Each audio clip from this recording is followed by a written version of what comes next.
সকালে উঠেই বাড়ির পিছনটা দেখছি। কেন বলো তো? কারণ পাশের বাড়ির ওই বাড়িটায়, ওই বৌদিদের বাড়িটায় কালকে সাপ ঢুকেছিল। তাই জঙ্গলগুলো আমি ভাবছি পরিষ্কার করব, নাহলে এই জানলা দিয়ে হয়তো আমাদের বাড়িতে নেট, আমাদের এই যে ঘরটায় জানলাটায় নেট লাগানো নেই, সেই জন্যে আমি এটা পরিষ্কার করব ভালো করে। নেটটা লাগানো হয়নি তো এখানে, সেই জন্যে পরিষ্কার করতে হবে। আমিও করব না অবশ্য, ওর বাবা করবে পরিষ্কার। ও তো যখন বাড়ি আসবে তখন করবে পরিষ্কার দুপুরের দিকে।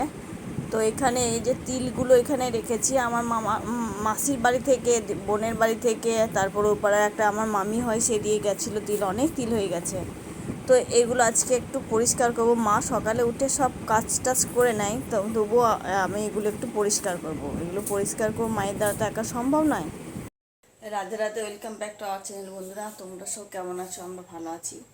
বড়রা প্রণাম নেবেন, ছোটরা বুক ভরা ভালোবাসা নেবেন। ব্লগটা আমি স্টার্ট করছি সকাল 6টা থেকে।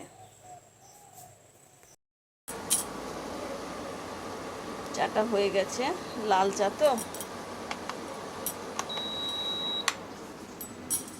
এবার ঢেকে দিতে হবে এটা। কিছুক্ষণ ঢাকার পর ফ্লেভারটা বেরোবে তাহলে চায়ের। একটু মুড়ি নিয়ে আসবো বাবা, একটু মুড়ি নিয়ে আয়। মুড়ি একটু সকালে, একটু চা মুড়ি, মানে সকালে উঠেই হয় না, ও অনেকগুলো ওষুধ খেতে হয় আমাকে। খালি পেটে ওষুধগুলো খাওয়ার পর তারপর একটু চা মুড়ি, মানে অনেক কিছু কিছু কাজও সেরে নিই। ওষুধ খেয়ে খেয়ে তো চা খাওয়া যাবে না, তাই কাজটা সেরে চা আর মুড়ি খাচ্ছি। আর যে আমার মেয়ে এসে বসেছে এখানে, বলছে আমি ক্যামেরার সামনে আসবো না, সরে যাচ্ছে ওইদিকে। মা রান্না বসিয়েছে, আমি অবশ্য ভাতটা খাবো শুধু। আর ঝোল, মাংসের ঝোলটা আছে ফ্রিজে, ওটা গরম করে নেব। মা দুপুরে রান্নাটা সব করে নিচ্ছে একদম। কেননা কালকে তোমাদের দেখানো হয়নি, তোমাদের দাদা ফিস্ট করেছিল, তাই একটু চিলি চিকেন এনেছিল। আবার আমার চিকেনটাও ছিল, ফ্রিজে তুলে রেখেছিলাম, সেটাই গরম করে খাবো। ওই যে বিড়ালটা বসে আছে আজকেও। মুড়ি দিচ্ছে আমার মেয়ে খাবে বলে, কিন্তু মুড়ি তো খাবে না, ও খাবে মাছ আর দুধ।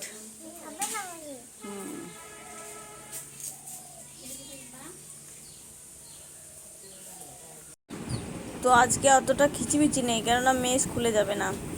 তাই আমি স্নান করে নেবো, তবু আমাকে স্নান করে রেডি হতে হবে, কেননা চুলটা শুকাবে তাহলে স্নানটা করলে। মাথায় স্নান করবো তো, তাই চলো স্নান করে নিই। তো অফিস বেরিয়ে যাচ্ছি, বাড়ির কাছে টোটোটা পেয়ে গেলাম। আমাদের পাশে একটা প্রাইমারি স্কুল আছে, দিদিমণি এসছে ওই টোটোতে। দিদিমণি বললো এই টোটোতেই চলে যাও, তাই টোটোতেই চলে যাচ্ছি। 5 hours later. তো টোটো থেকে নামলাম, অনেকটা অন্ধকার হয়ে গেছে, দেখো এখানে লাইটটা আছে, তাই ভিডিও করলাম একটু। দিনের আলো আর কোথাও নেই, দিনের আলোটা আর নেই, সূর্য ডুবে গেছে, অন্ধকার হয়ে এসেছে। পুকুরটা কত সুন্দর লাগছে দেখো। আমি হেঁটে হেঁটে যাচ্ছি, বাজার করলাম তো অনেকটা, সেই জন্য দেরি হলো। সবজি বাজার বারন্ত ছিল, তাই বাজার করলাম, তাই দেরি হলো অনেকটা, অন্ধকার হয়ে গেছে। তোমাদেরকে আগে দেখিয়েছিলাম যে কাঁঠাল গাছটা আমাদের বাড়ির উপরে পড়ছিল। এই দেখো সব ভেঙে গেছে, এগুলো পড়ছিল বাড়ির উপরে, পড়ে কখন হয়তো বিপদ ঘটে যেত, সেই জন্য গাছটা কেটে দিতে হলো। খুব মায়াও লাগছে, গাছটা অনেক দিনের গাছ তো, কী করবো বলো, কেটে দিয়েছে। গাছ কাটতে এসেছিল একটার দিকে, জানতাম আমি আসবে, কিন্তু ভিডিও করা হয়নি, তখন আমি বাড়িতে ছিলাম না। ওর বাবা আজ মা সবজি কাটছে আর মেয়ে খাচ্ছে। হাত মুখটা ধুয়ে একটু ফ্রেশ হয়ে তারপর মেয়ে চা করবে, চা খাবো। মেয়ে গেছিলো দাঁতের ডাক্তারের কাছে, দাঁতের ডাক্তার একবার যেতে বলেছিল, কেন জানি না, হয়তো দেখবে কিছু, তাই গেছে।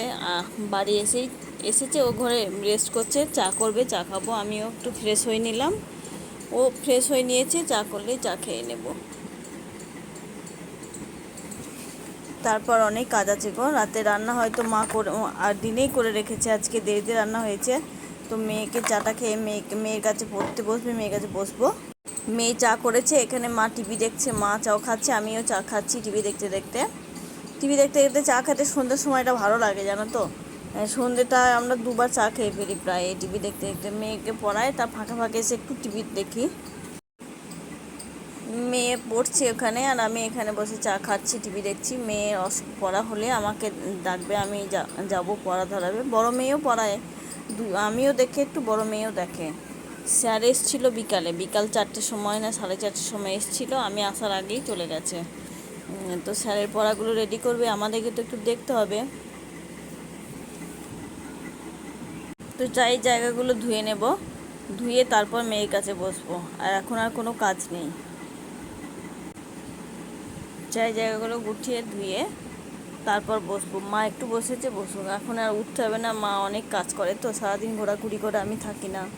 তা মা একটু রেস্ট করুক, আমি ততক্ষণ এই কাজগুলো আর যা আছে সেরে নিই। উঠোনে নামছি আর কলে কাপটা ধুয়ে নেব। দেখো গাছের জায়গাটা কত ফাঁকা লাগছে, ভালো লাগছে না, মনটা খারাপ লাগছে। তো কি করব বলো। তো বাসনগুলো ধুয়ে নিই, ধুয়ে নিয়ে মেয়ের কাছে বসতে হবে। তো রাতের জন্য এই যে মা দিনে করেছিল এই রান্নাগুলো, এই দিয়ে রাতে হয়ে যাবে। ওর বাবার পিকনিক করার কথা আছে, ফোন করে বললো, জানি না কি করবে। তো ওই যে মাছটা দেখছো, এই মাছটা আমার মামার ছেলের বউ দিয়েছিল, মানে আমার ভাইয়ের বউ দিয়েছিল ঠাকুরমশাইকে, আমার বরকে। ওরা ঠাকুরমশাই বলে, সেই জন্য আমিও ঠাকুরমশাই বলি। তো দিয়েছিল, ও অর্ধেকটা খেয়ে অর্ধেকটা রেখে দিয়েছে, সবটা খায়নি। মানে আমাদেরও মাছ ছিল তো, কত আর খাবে। কালকেও পিকনিক করেছিল, কালকে আমাদের বাড়িতে চিকেন হয়েছিল, আবার ও চিলি চিকেন এনেছিল। দিয়ে কালকে তো আর কেউ খায়নি মেয়েরা, খাওয়ার পর কি আর খেতে পারে। সেই জন্য আজকে দুপুরে খেয়েছে ওগুলো, ফ্রিজে তুলে রেখেছিলাম, দুপুরে খেয়েছে। রাতে ওইগুলো মা করে রেখেছে, ওই দিয়ে খাওয়া হয়ে যাবে আজকে আমাদের। ও আজকেও ওখানে ফিস্ট আছে ওদের।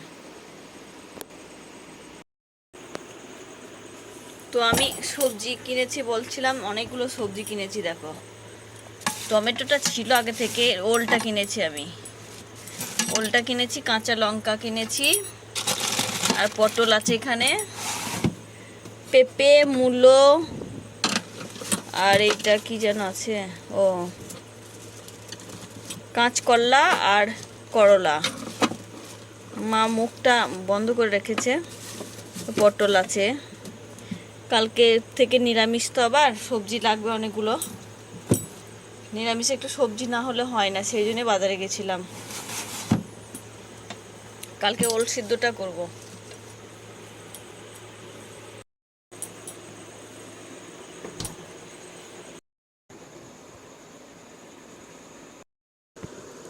মেয়ে পড়ছে আর আমি এখানে বসে আছি। এই যে ওষুধটা দিলাম, খাওয়ার আগে ওষুধ আছে, ডাক্তার দিয়েছিল, খিদে হয় না তো, সেই জন্য ডাক্তার দিয়েছিল ওষুধটা, তাই খাবে। একটু ওইদিকে গেল, এসে খাবে, তারপর পরে উঠে তারপর আমরা খাওয়া দাওয়া করবো। ঘুম পাচ্ছে গো, 10টা বাজে, সারাদিন খুব ক্লান্তি হয়ে থাকি তো, ঘুম পায় খুবই। কিন্তু সবাই খাওয়া দাওয়া করবে, ওর বাবা আসবে, তারপর 12টা পার হয়ে যাবে। কেন এখন বাজে 10টা 15, তো রাতে 10টা 15 মানে অনেকটাই, মানে খাওয়ার টাইমটা অনেকটা দেরি হয়ে যায়, আমার একটু তাড়াতাড়ি খাওয়া উচিত। তা আমরা মা মেয়ে মিলে ভাত খেয়ে নেব। তো খাওয়া দাওয়া হয়ে গেল, এবার মৌরি খাচ্ছি। বিছানাগুলো সব ঠিকঠাক করে ঝেড়ে নিয়েছি, মশারিটা টাঙালে হয়ে যাবে। যে ওর বাবা আসবে, তারপর মশারি টাঙাবো। এখন একটু বসে ফোন দেখবো আমি এখানে। তো ভিডিওটা আর বেশি বড় করব না, দেখা হবে পরের ভিডিওতে। সুস্থ থেকো, ভালো থেকো, গুড নাইট।